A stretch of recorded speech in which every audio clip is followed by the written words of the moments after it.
शुभं करोति कल्याणम् आरोग्यं धनसम्पदा शत्रुबुद्धिविनाशाय दीपज्योति नमोऽस्तुते। दिव्यादिव्यारे दीपत्कार कानी कुण्डलमोतिहार అదిగో ఆకాశ దీపము. ఆ దీపమే కదా మనలోని హర్షయజ్ఞములను దహించేది. ఆ దీపమే కదా మనలో దైవత్వాన్ని పెంపొందించేది.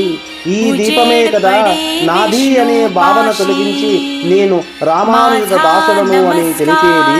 ఈ దీపమే కదా మనలోని అజ్ఞానాంధకారాలను తొలగించి జ్ఞానాన్ని ప్రసాదించేది. మన పూర్వజన్మ సుకృత ఫలం ఈ నాంది